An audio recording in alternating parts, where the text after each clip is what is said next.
Bonjour et bienvenue à tous, vous regardez i24 News et c'est l'heure de votre best-of. Tout ce qu'il ne fallait pas manquer cette semaine, c'est dans votre magazine, restez connectés. On commence tout de suite avec l'essentiel de l'actualité.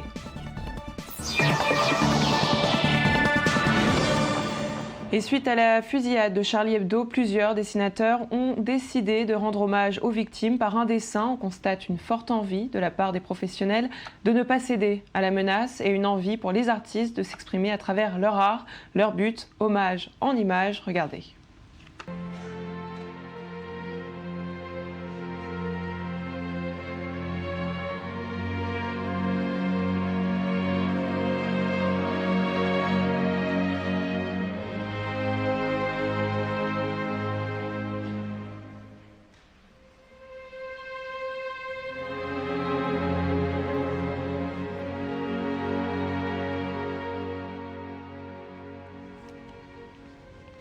Et parallèlement aux nombreux messages de soutien que l'on a pu voir sur la toile, il existe un autre mouvement, un mouvement qui a créé la polémique avec des messages qui accusent Charlie Hebdo d'avoir mérité l'attentat.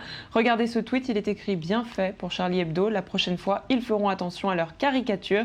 Des messages publiés par des jeunes et des anonymes, des opinions que l'on ne trouve que sur la toile. Ils ont été très vite surpassés, bien évidemment, par d'autres tweets qui les condamnent et qui ont appelé Twitter à les supprimer sur Internet. Le combat ne s'arrête pas là. Et selon un communiqué de la Maison-Blanche la semaine dernière, les États-Unis ont signé le premier volet de leur riposte envers la Corée du Nord. Le Trésor américain affirme que le décret de Barack Obama cible 10 officiels du régime nord-coréen, le RGB, 2 entreprises liées au secteur militaire de la dictature communiste et la Comid, un des plus importants fabricants d'armes. Bien que l'implication des Nord-Coréens dans l'affaire Sony fait l'objet de doutes dans la communauté des experts, un haut responsable américain a déclaré que le but des États-Unis était aujourd'hui d'augmenter la pression sur les dirigeants du pays. Pour Barack Obama, ces sanctions annoncées depuis le mois de décembre sont une réponse aux provocations de Pyongyang envers Sony. Quant aux films et interviews, je vous rappelle que dans un premier temps, Sony avait annulé la sortie du film, mais face à l'indignation d'Hollywood et des autorités américaines, cette comédie a finalement été distribuée et rencontre même un énorme succès. Et toujours aux États-Unis, Apple a été accusé de mensonges par ses consommateurs. La cause, Apple aurait volontairement gonflé la place prise par son nouveau système d'exploitation, l'iOS 8, pour les pousser à acheter de l'espace de stockage sur iCloud. Suite à cette thèse, une action collective contre la firme a été lancée aux États-Unis. Apple, de son côté, n'a pas encore répondu à ces accusations. Et on quitte les États-Unis pour la France, où des pirates informatiques se sont attaqués au site internet de TF1. A priori, 2 millions de personnes seraient concernées en France. Les pirates ont annoncé avoir dérobé de nombreuses données personnelles, ainsi que des RIB, ce qui pourrait leur permettre de faire de l'usurpation d'identité, voire des escroqueries. Rapidement alertés, les administrateurs du site ont déjà corrigé la faille technique. La chaîne de télévision a tenu à rassurer ses abonnés en leur rappelant que les informations étaient cryptées sur les moyens de paiement. Et après les pirates, ce sont les requins qui menacent l'Internet. Les requins au sens propre du terme se sont attaqués aux câbles sous-marins transpacifiques, encore une fois, qui sont censés livrer l'Internet à l'Asie du Sud. Résultat, des millions de personnes se retrouvent sans Internet ou avec une connexion ralentie dans cette région. À noter que ces câbles ont été installés en 2009. Ce que vous pouvez voir sur vos écrans correspond à une attaque de requins filmée il y a 4 mois.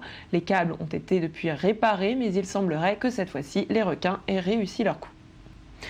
Et la start-up israélienne WaterGen, spécialisée dans les technologies de l'eau, s'est focalisée sur la survie des soldats en temps de guerre. L'année dernière, la société a mis au point un système qui permet d'extraire de l'eau à partir de l'humidité de l'air. D'ailleurs, 7 pays se sont déjà procurés ces machines pour leur armée, dont les États-Unis, la France et certains pays arabes. Avec cette innovation, l'eau obtenue est stockée dans des containers où elle est ensuite purifiée, réfrigérée et apte à la consommation humaine. WaterGen vient d'annoncer la sortie d'un nouveau modèle, un modèle accessible à tous, aux États-Unis, plus petit, plus léger et bien évidemment moins cher. Regardez. WaterGen Limited develops water generation systems that are integrated into tactical military vehicles, which extract water from ambient air humidity.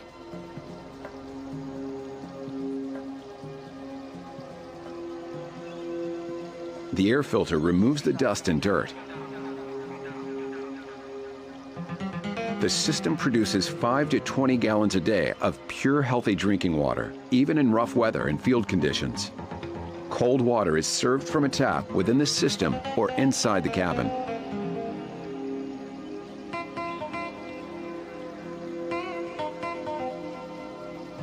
WaterGen atmospheric water generator for ground.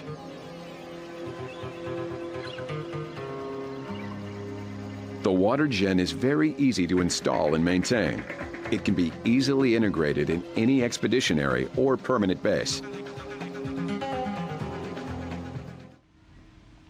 Et bonne nouvelle, au Moyen-Orient, l'unique accélérateur de start-up à Gaza, le Gaza Sky Geek, a réussi à récolter les $70 000 de fonds pour survivre, et ce, en une semaine à peine. Cet accélérateur qui a aidé de nombreuses entreprises à se développer, comme Wesselny, Uber pour le monde arabe ou encore Datrios, un réseau social destiné aux fans de sport, avait annoncé une éventuelle fermeture au mois de décembre suite à la guerre, mais ça ne sera finalement pas le cas. Le premier objectif est de rétablir l'électricité et l'eau dans certains quartiers, de construire des abris pour la nourriture et de donner une chance aux jeunes qui aimeraient se lancer dans les nouvelles technologies.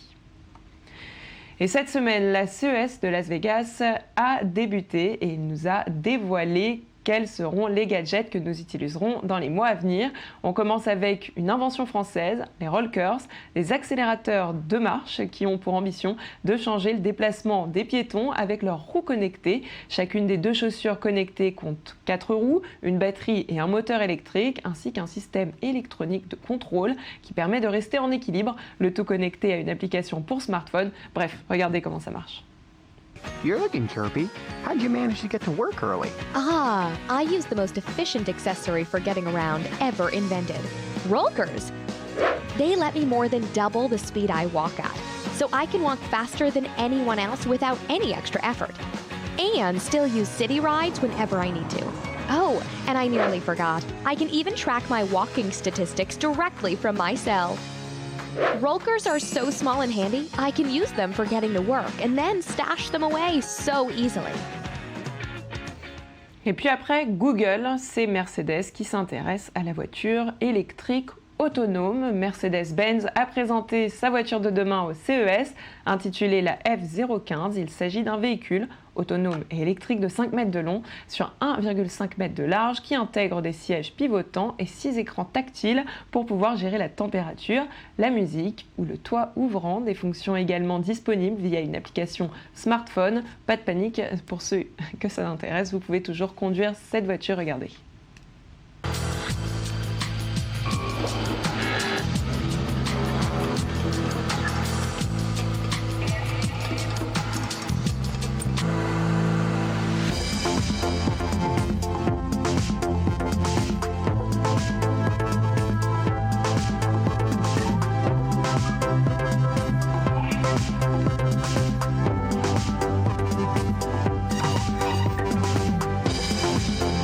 Please go ahead.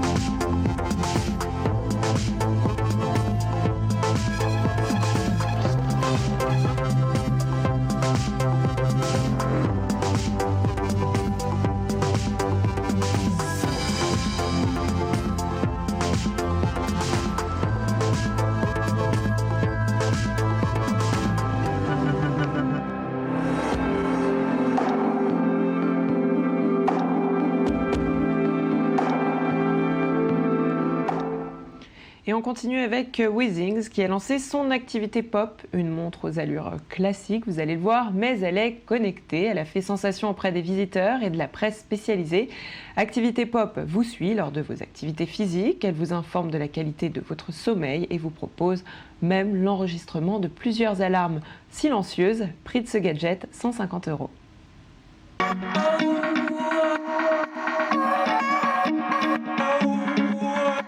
Today was the day that I got away from my mind. I lost myself into a daydreaming day, leading me to a smile. 'Cause I won't change a thing. Life feels like me pure. Well in your head, hair in the wind, running towards what you aim. You've got it all planned, all the path that you'll climb. Now you just need to be brave. 'Cause I won't change a thing. It's like me, pure. 'Cause I won't change a thing. It's like me, pure. Et toujours à Vegas, le français Netatmo, connu pour ses stations météo et thermostats connectés, a séduit le CES avec Welcome, une caméra à reconnaissance faciale, un système de sécurité et de surveillance de domicile adapté aux parents dont les enfants rentrent seuls, mais aussi aux personnes âgées. Avec ou sans lumière, la caméra est capable de reconnaître les membres d'un foyer, mais aussi de signaler si vous êtes accompagné d'une tierce personne, connue ou non. Regardez.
Et quand Ellen DeGeneres lance un défi, bien évidemment, tous les fans sont prêts à le relever. Alexander Bock est l'un d'entre eux. Courageux, il a accepté de reproduire la chorégraphie de Gangnam Style de Psy derrière des passants dans les rues de New York. Malheureusement, le défi a mal tourné quand l'homme a tenté l'expérience derrière des policiers. Regardez.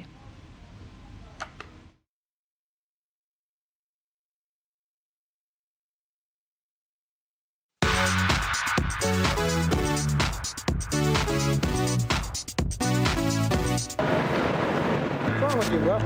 Huh? What's wrong with you? No, I'm just dancing. Oh, I'm sorry. What are you doing behind? No, I'm dancing. Are you kidding me? What's wrong with you? What are you dancing in the street for? Put your hands away, bro. I'm just... What's wrong with you?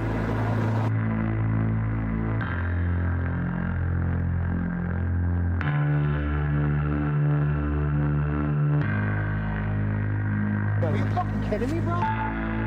That's fine. Are you a fucking asshole?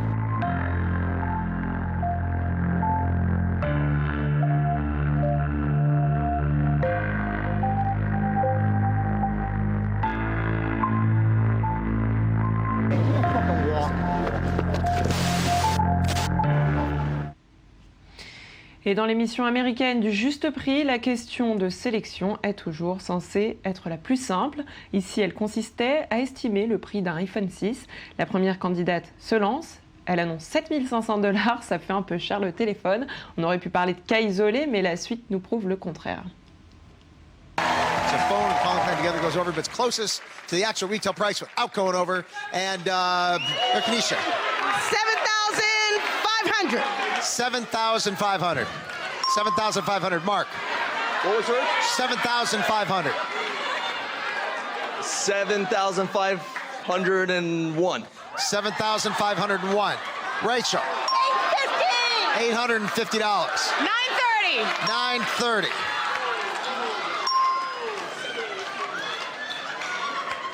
Man, I hope the marketing people at Apple are watching this. Actual retail price, $1,969. Close, Dana, come on up here. Et lundi dernier, lors d'un match de la Hopman Cup, le numéro 1 mondial Serena Williams a demandé un café à l'arbitre de la rencontre. La joueuse de tennis était opposée à l'italienne Flavia Pennetta. Serena a perdu la première manche, mais grâce au café peut-être, elle a finalement remporté la rencontre en 3-7. do need Skagin Salab for set. Hardly a smile. He needs an espresso, she said. Anything there, I need an espresso. Oh, that's great. She's got a sense of humour about it anyway.